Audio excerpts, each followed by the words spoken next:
v.h.s.x? What do you mean? Yep, here's the lobby. And don't forget, here's the offering. So we brought the Mori, and we're diving right in with Pig. Pig, we have not seen Pig on here in quite a while. We have not played Pig in quite a while.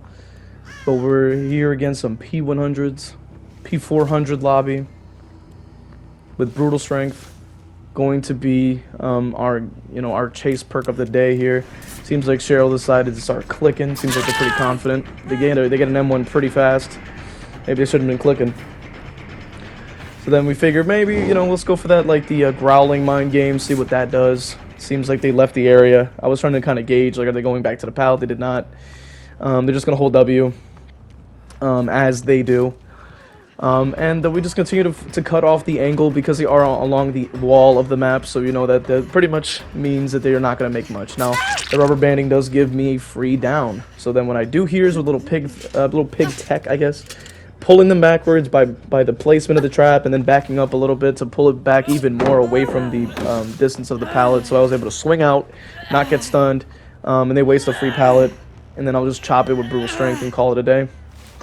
Now, normally I'd probably recommend maybe you save the best, but we didn't really run that this time. I decided to switch it up and run some brutal strength.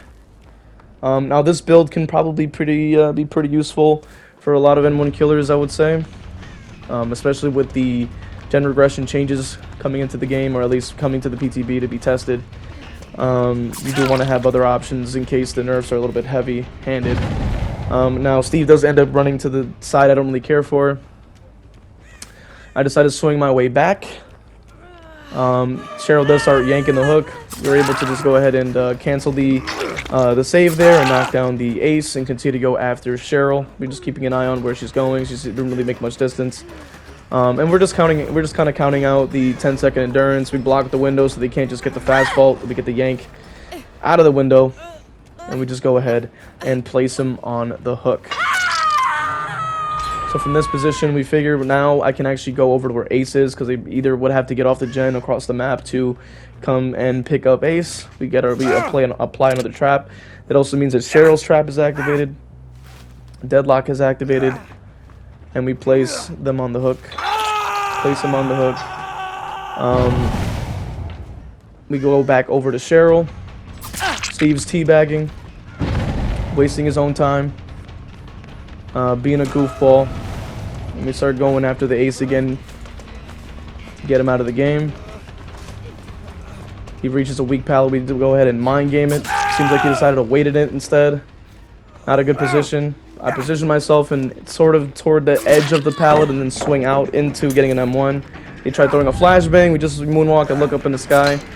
And I could have probably got the M1 there, but it ended up tagging the statue instead. So we just go ahead and get the hook from there.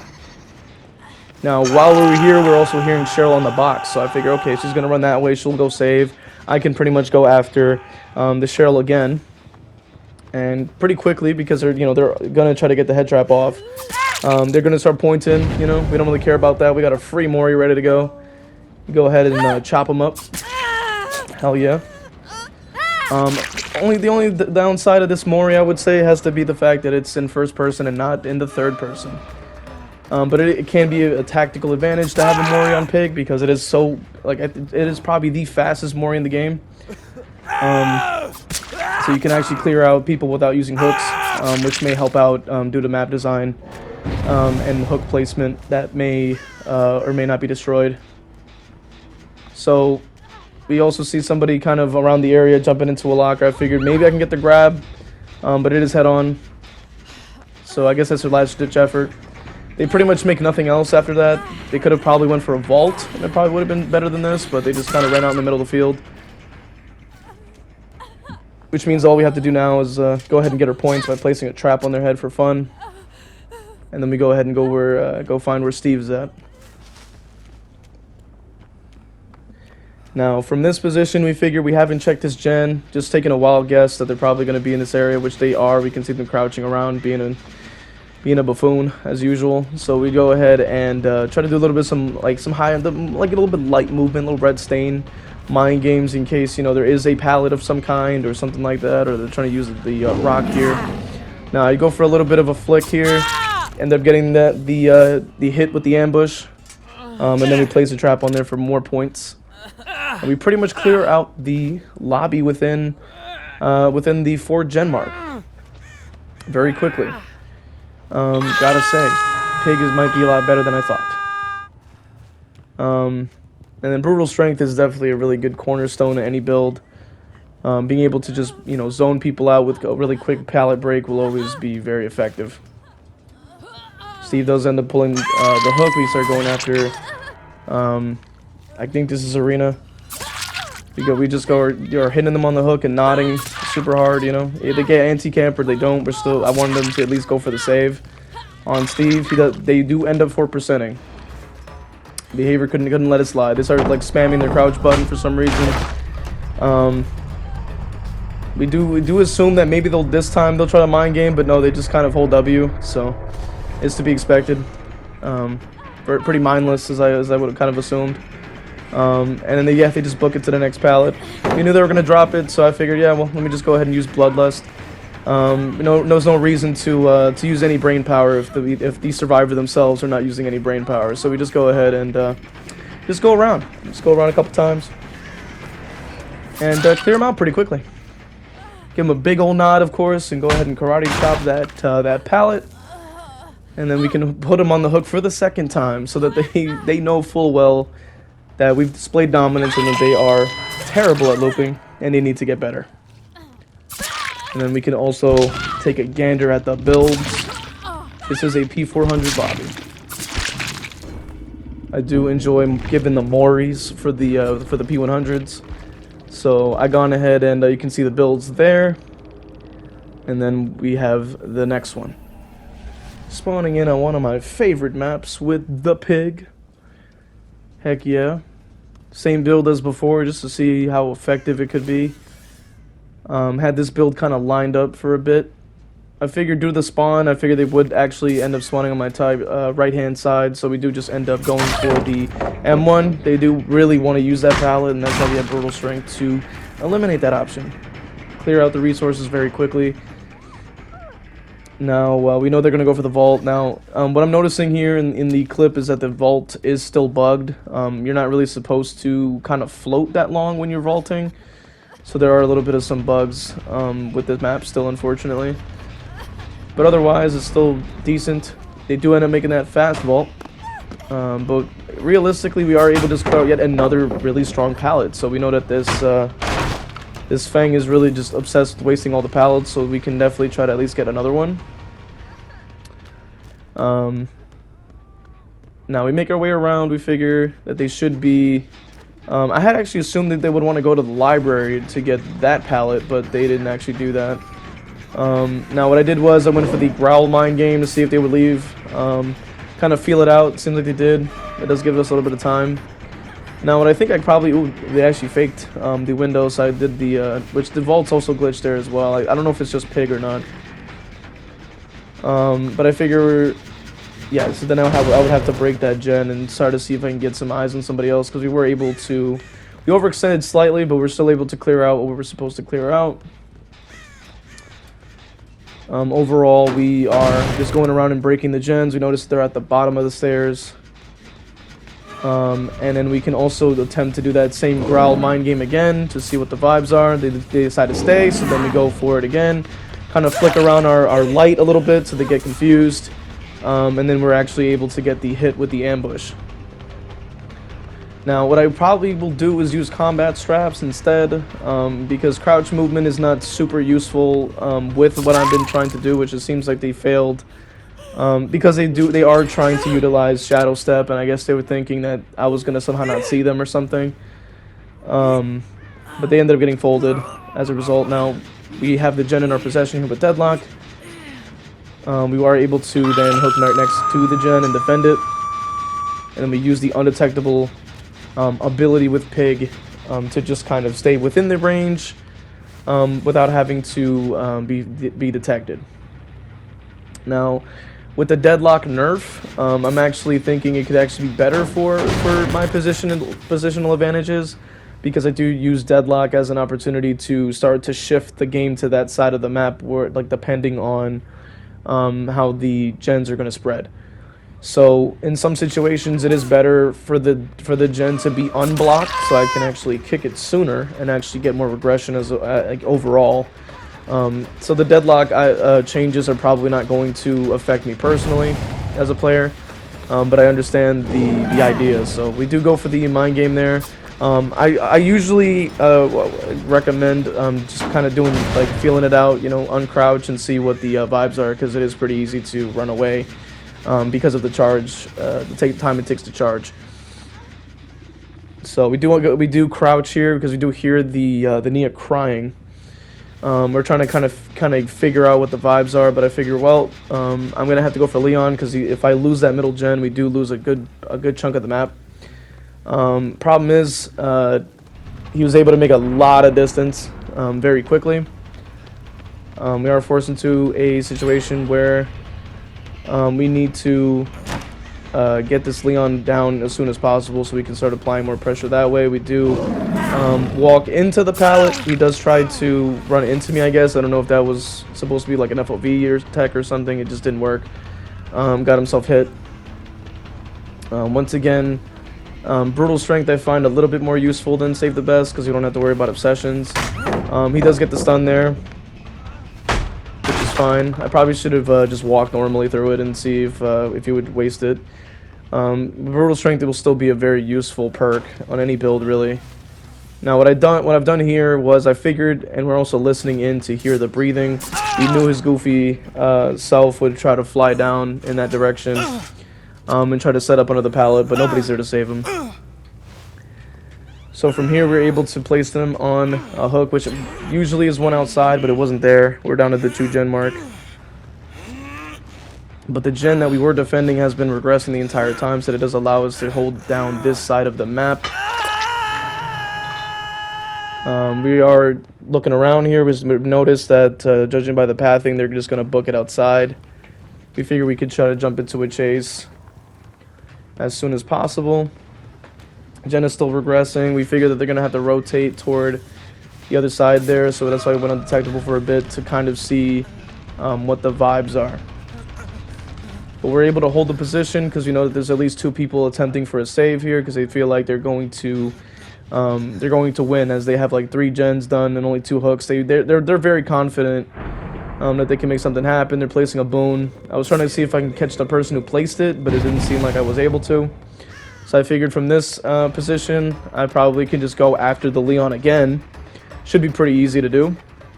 We also, the one thing about Shadow Step is that it only blocks scratch marks, but not the blood trail. So if they are injured, you will be able to just see the little droplet, you know, little puddle on the ground as they go through. So I figured they might have like camped it this time, so that's why I went for the ambush this time.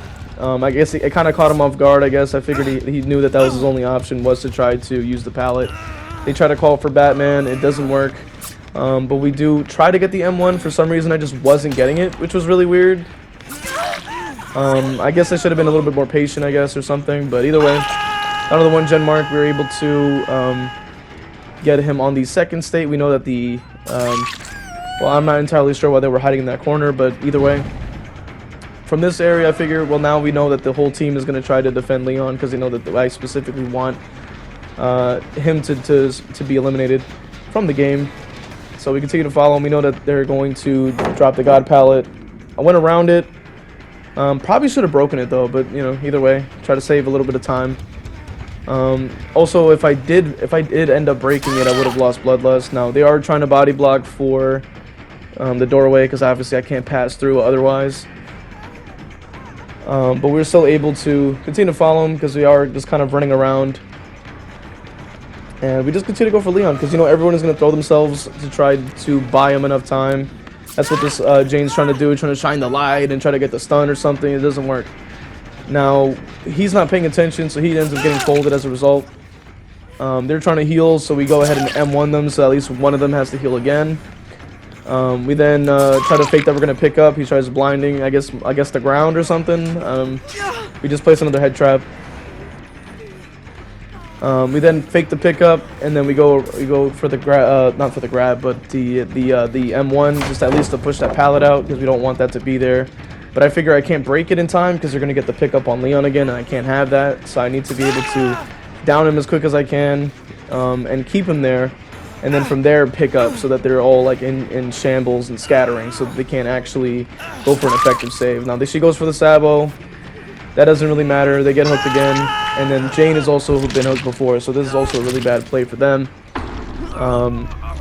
Which then allows me to place her on the hook, and she's also on second state, giving me extra pressure off of that alone.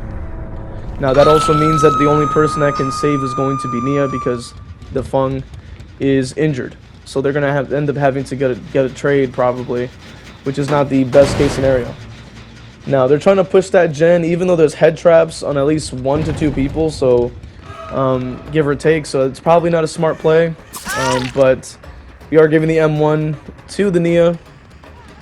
And I figure, well, you know, there is somebody who's injured on the gen, so we just go ahead and just knock them right down pretty quickly. And then we just go ahead and place our head trap right on them and just get them out of the way. And this will also give us a third stack of No Way Out. They're trying to like tap out the gen right at the end. It's not really gonna work. I'm in a very powerful position here because we do have the gen that they want right next to the hook. We are also able to have somebody else with a head trap, so the threat of the trap activating is sort of going to be something we can use. They do end up just vaulting it because, you know, they just kind of what we expect, but that's what Brutal Strength is for. We were able to quickly and efficiently eliminate that pallet. We're keeping an eye on the other people here. We're trying to just kind of go undetectable, kind of crouch here, so that's a little harder to see where I'm at, to try to bait them to think that I left the area, which we figure now they're trying to heal. Now I can at least stop them from doing that for a bit. They'll drop the pallet. Brutal Strength will at least allow me to clear out this pallet pretty quickly, make more distance faster, which also means that the timing was just right, where we were able to get the second state on the Fung. And as you can see, the vault is glitched, so that's a little bit unfortunate, or the vault is bugged rather. I did go for like an ambush mind game there, but the gun locker is too long, so it would be impossible to do that unless maybe if I had like a different add-on. This clown just like dead hards for some reason, so that pretty much gives me everything I need to know, which is basically they're gonna go down. And we can clear them out of the game pretty quickly here. So this one's trying to mend in the middle of the open. I guess, I don't know why they're doing that. It's a little strange. But we go ahead and make our way back to the gen, because you know that they're going to try to activate it. Which is a little strange as well, because I mean, I figured that it would end up kind of messing up Feng a bit there, because she's the one with the head trap, so she still won't be able to escape, which is probably not their smartest play. Now we do crouch and an uncrouch, which does allow you to hide the light, as well as the fact that it does provide a bit of a mind game. Which we know that they're going to go for the vault here. The gen is still progressing. And we also know that both of them are injured, so we're able to at least clear out one of them and then find the other pretty easily because of their sound. Now we're like doing a little bit of some mind gaming. They do panic and vault, so we go ahead and shake our head through the window there. And then we make our way over to the other side of the map, where we can then find where the other one is. Now, from what I'm seeing here, we do show a little bit of the light there, because we know that they're going to use the corner there as a check spot. So what I try to do is show the light to bait them to think I'm going in that direction. They do make the pallet regardless. She does greet it like a goofball, isn't really paying attention. So we go ahead and use our ambush, and kind of like slide off that wall there and give them the big nods, showing the dominance, of course. So we're able to clear them out pretty easily. Let me just go ahead and find the other one, and clear them out quickly as well. So I would say pretty good pig games, man. Pretty good pig games. You love to see it. They were crawling in the middle of nowhere. I'm not too sure if that was their big plan, but we do end up hearing the hatch, so I thought it'd be fitting to put them on the hook next to the hatch so that they know that they will not escape. So we definitely completed our goal. I would say this build is decent. You know, it's pretty standard, as you would expect. Having 2 slowdowns, brutal strength, and no way out is also good for the end game in case we do get there. because Pig is very slowdown focused in that sense, where well, as gens get completed, that the traps will start activating. So that's something that you definitely want to keep in mind when using this killer. And there we go. We can also take a look at the builds as well. And there it is, right there. Those are the builds. And one had distortion and completely useless.